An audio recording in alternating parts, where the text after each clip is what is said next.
प्यारे विद्यार्थियों सभी को नमस्कार। तो बेटा हम लोग आज बात करेंगे इंडिपेंडेंट इवेंट्स के बारे में। तो आप लोग हेडिंग लगा लो इंडिपेंडेंट इवेंट्स। ठीक है, क्या हेडिंग लगाओगे?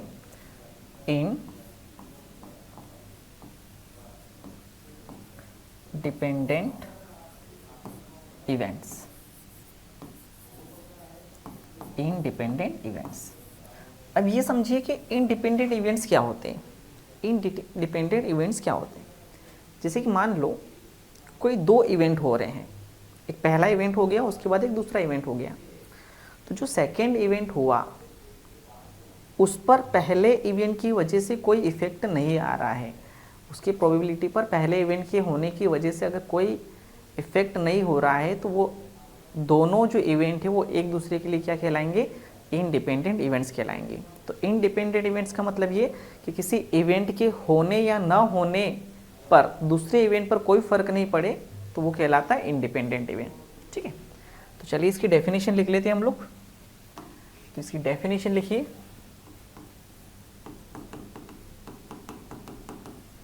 डेफिनेशन, इंडिपेंडेंट इवेंट की डेफिनेशन क्या है? Events are said to be independent. Events are said to be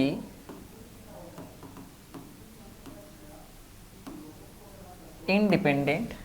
Events are said to be independent if the occurrence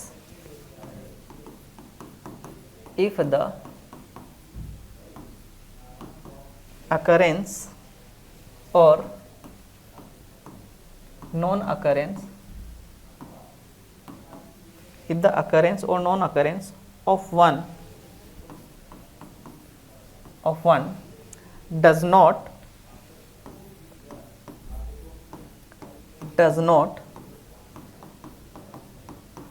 affect the probability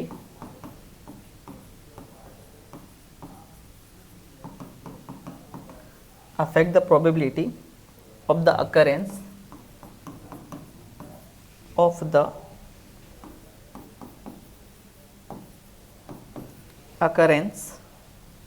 or non-occurrence of the other। ठीक है, अब देखो condition इसके साथ ये होती है कि probability of A intersection B जो है वो होता है probability of A into probability of B, ये ध्यान रखिए। और probability of A intersection B intersection C equal to होता है probability of A into probability of B into probability of C. ये मोस्ट इंपॉर्टेंट थिंग है। क्या होता है कि इससे पहले हम लोगों ने कंडीशनल प्रोबेबिलिटी के बारे में बात करी थी। तो कंडीशनल प्रोबेबिलिटी में क्या होता है, कोई एक इवेंट दूसरे के ऊपर डिपेंड करता है। यानी कि पहले इवेंट ए कंप्लीट हुआ, अब जो बी इवेंट है अगर वो ए इवेंट के ऊपर डिपेंड कर रहा है तो वो हो जाती है कंडीशनल प्रोबेबिलिटी। यानी कि एक तरीके से आप उसे डिपेंडेंट इवेंट भी कह सकते हैं। ठीक है, लेकिन अगर दूसरा इवेंट पहले इवेंट पर डिपेंड नहीं कर रहा है, भाई पहले की अपनी प्रोबेबिलिटी अलग है, दूसरी की अपनी प्रोबेबिलिटी अलग है, ठीक है, वो डिपेंडेंट नहीं है तो क्या कहलाएगा? इंडिपेंडेंट। तो उसकी शर्त क्या होती है कि अगर probability of A intersection B की जो वैल्यू आती है वो probability of A into probability of B के इक्वल हो तो समझ लेना कि ये जो इवेंट है ये कौन से इवेंट है? इंडिपेंडेंट इवेंट है। कौन से इवेंट है? इंडिपेंडेंट इवेंट है। आइए जरा कुछ क्वेश्चन के थ्रू समझते हैं। क्वेश्चन है if A and B are independent events, if A and B are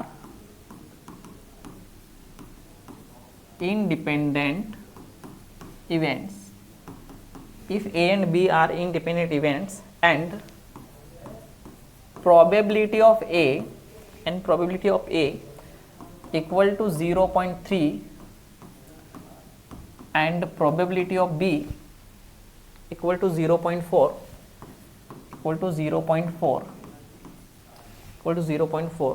find point number 1 probability of A intersection B, दूसरा probability of A union B, तीसरा probability of A by B probability of A by B. चलिए एक एक करके solve करते हैं। तो सबसे पहले देखते हैं हम लोग पहला question, probability of A intersection B.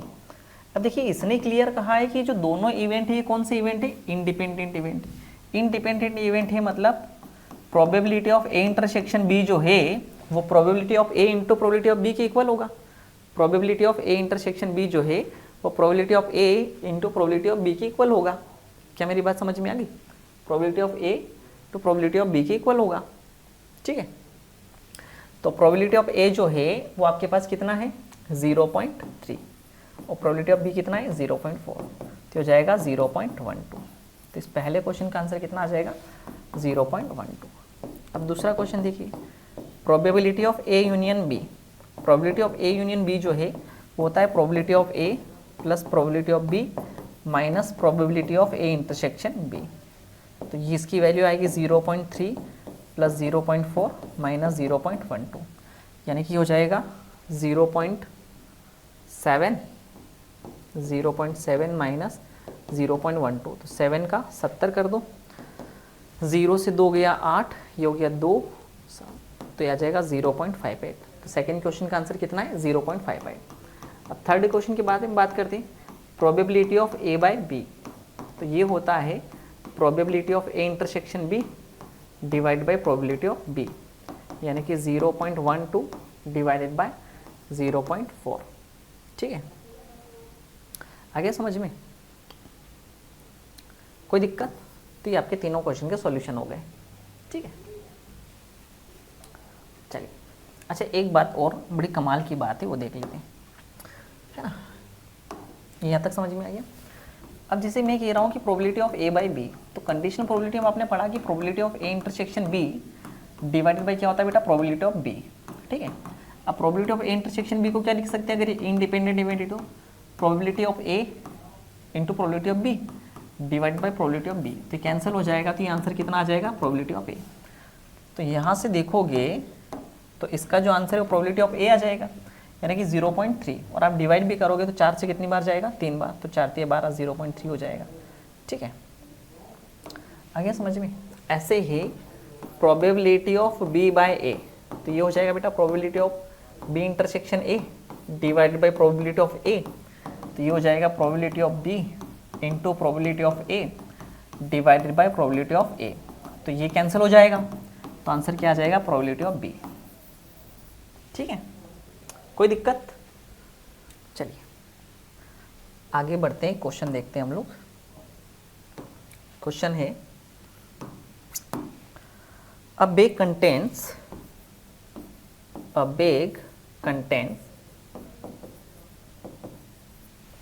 5 white 7 red, 5 white 7 red and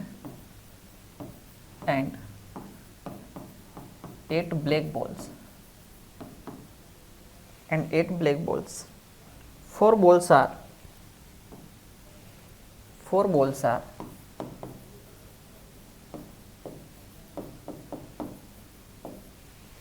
balls are drawn one by one with replacement.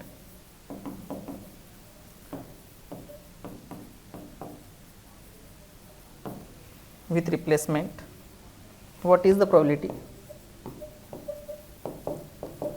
What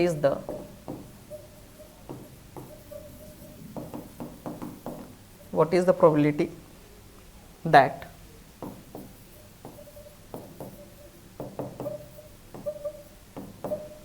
at least one is white?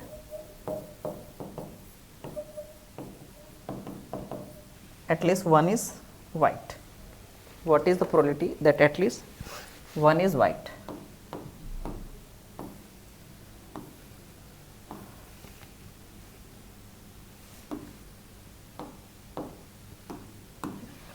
देखिए भैया बिल्कुल ध्यान से पढ़िए पहले क्वेश्चन को, एक एक वर्ड इंपॉर्टेंट है।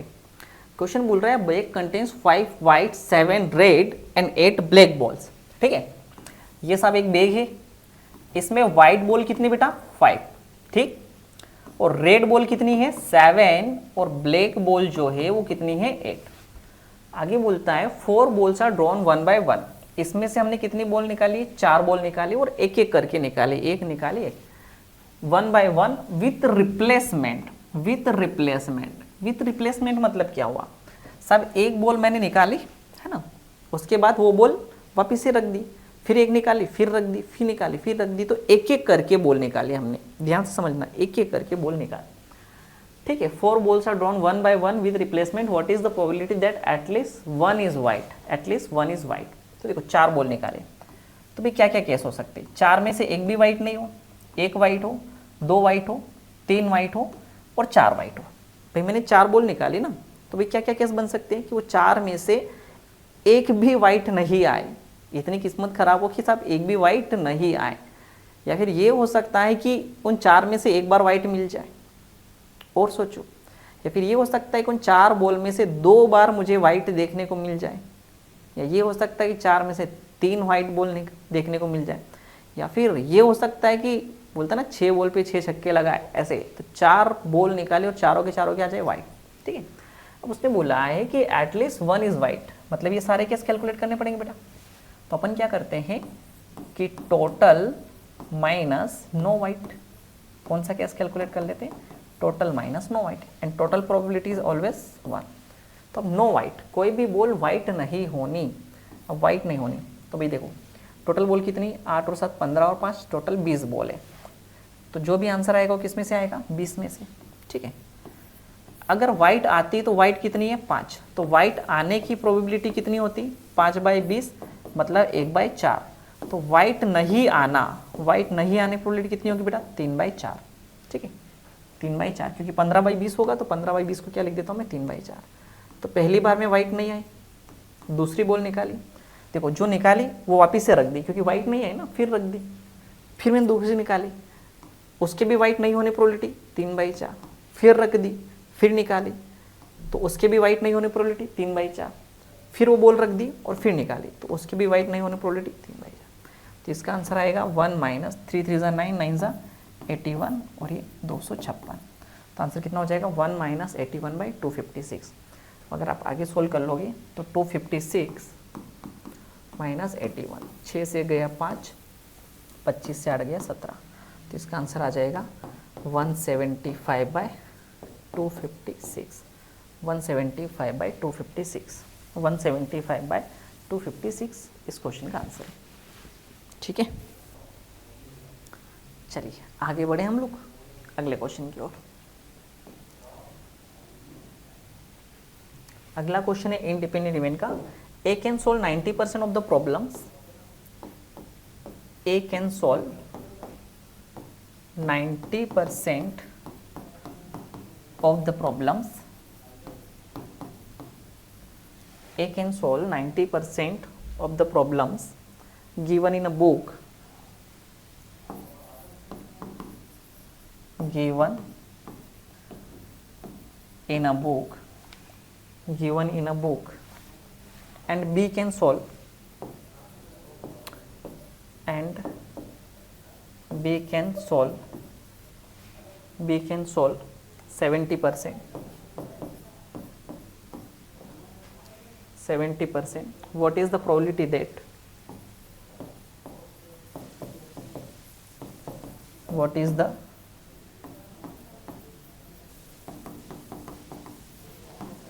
probability that, what is the probability that at least one of them,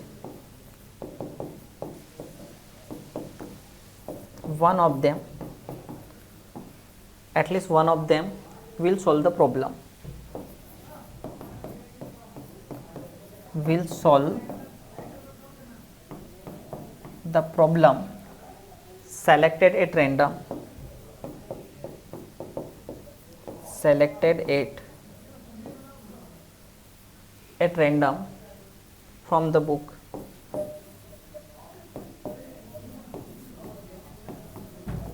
selected at random from the book.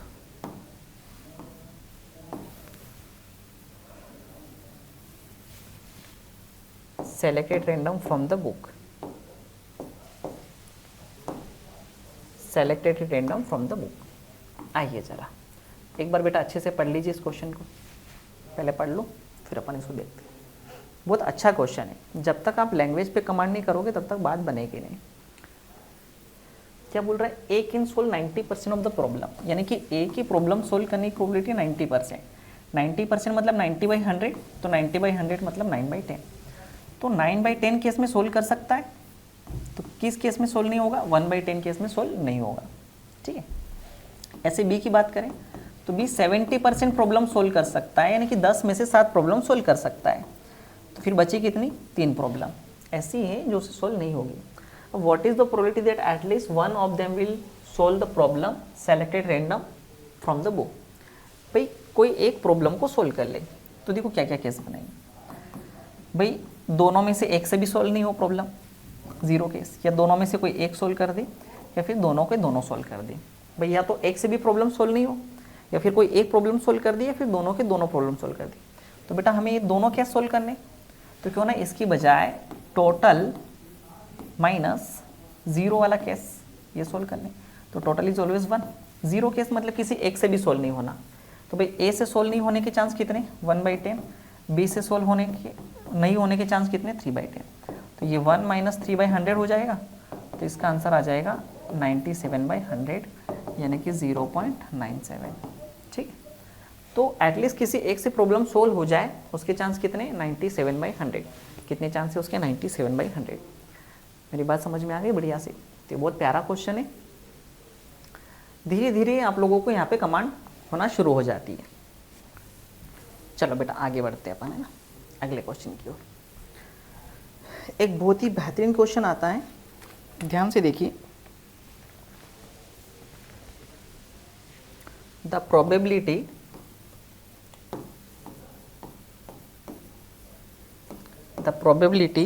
that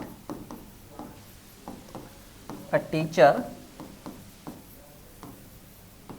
will give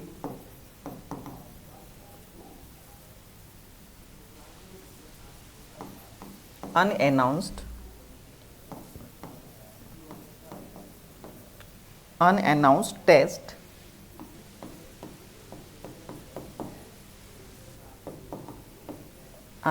test during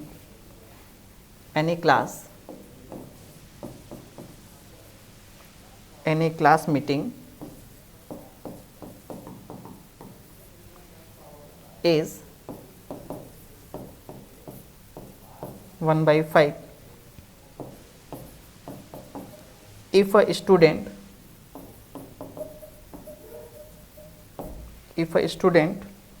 is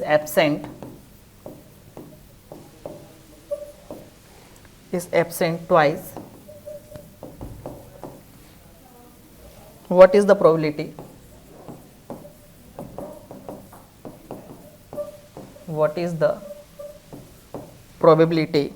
that he will miss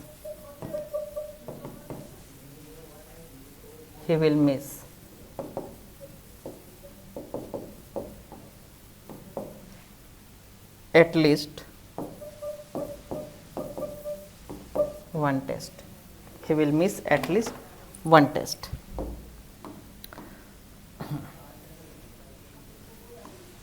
ध्यान दीजिए साहब, question बड़ा ही प्यारा question है। Question बोल रहा है कि the probability that a teacher will give unannounced test during any class meeting is 1/5। मतलब किसी रोज एक टीचर जो है वो क्लास टेस्ट देता है, बच्चों को एक टेस्ट देता है, तो टेस्ट देना है उसकी प्रोबेबिलिटी क्या है, 1/5। टेस्ट इज गिवन, टेस्ट देने की प्रोबेबिलिटी क्या है बेटा, ध्यान से समझो सब। सर ने टेस्ट दिया, टेस्ट इज गिवन। अगर टेस्ट दिया जाता है तो उसकी प्रोबेबिलिटी कितनी, 1/5। टेस्ट इज नॉट गिवन, इसकी प्रोबेबिलिटी कितनी होगी, 4/5। टेस्ट इज नॉट गिवन, इसकी प्रोबेबिलिटी कितनी होगी, 4/5 होगी। अब बोलता है if a student is absent twice, what is the probability that he will miss at least one test. कम से कम वो एक टेस्ट मिस कर ले। तो देखो वो 2 दिन क्लास नहीं गया, क्या कहा गया कि साहब ये 2 दिन क्लास नहीं गया, वो 2 दिन क्लास नहीं गया, 2 डेज, है ना, वो 2 दिन एब्सेंट रहता है मतलब 2 दिन क्लास नहीं गया। तो अब टेस्ट उसके मिस कैसे होंगे, वो क्लास नहीं गया, उस दिन टेस्ट हो गया, तो टेस्ट क्या हो जाएगा, मिस, है ना, वो क्लास नहीं गया। तो इसने क्लियर बोला कि साहब ये 2 दिन क्लास नहीं गया, तो आप बताइए कि इन 2 दिनों में उसकी टेस्ट मिस होंगे कि नहीं होंगे। तो भाई हम ये कह सकते हैं वो 2 दिन नहीं गया, उन दोनों दिन टेस्ट नहीं हुआ, है ना, एक भी टेस्ट मिस नहीं हुआ उसका। यहाँ एक टेस्ट मिस हो गया और यहाँ 2 टेस्ट मिस हो गए। कितने टेस्ट मिस हो गए, एक भी टेस्ट मिस नहीं हुआ, 0 मतलब एक भी टेस्ट मिस नहीं हुआ। तो उन दोनों दिनों में टेस्ट हुआ ही नहीं, तो मिस हो गई नहीं, है ना, वो 2 दिन गया, उन 2 दिन नहीं गया, उस दिन टेस्ट हुआ ही नहीं, तब बाकी दिन तो गया ना, तो फिर उस दिन तो टेस्ट मिल भी जाएगा उसको। तो 0 का मतलब है कि वो उस दिन टेस्ट हुआ ही नहीं। 1 का मतलब ये कि वो 2 दिन नहीं गया, उन 2 दिनों में से किसी एक दिन टेस्ट हुआ और किसी एक दिन नहीं हुआ, ठीक है। 2 का मतलब हुआ दोनों टेस्ट मिस हो गए, इसका मतलब ये कि वो 2 दिन नहीं गया, उन दोनों दिन टेस्ट हो गए, ठीक है। तो हम चाहते हैं कि कम से कम एटलीस्ट 1 टेस्ट मिस हो जाए, तो ये कैसे कैलकुलेट करना है, तो इसके बजाय हम लोग क्या करेंगे, टोटल माइनस 0 केस, ठीक है। तो टोटल कितना होता है 1। अब 0 केस मतलब क्या, 0 केस मतलब एक भी टेस्ट मिस उसका नहीं हुआ हो, एक भी टेस्ट मिस नहीं हुआ हो। तो पहला टेस्ट मिस नहीं होने की प्रोबेबिलिटी 4/5, भाई इस दिन नहीं गया, इस दिन टेस्ट नहीं हुआ, तो मिस नहीं हुआ, ठीक है, एक भी टेस्ट मिस नहीं हुआ, और यहाँ भी एक भी टेस्ट मिस नहीं हुआ, तो 4/5, तो ये हो जाएगा 16/25। तो आंसर कितना आ जाएगा बेटा, 9/25।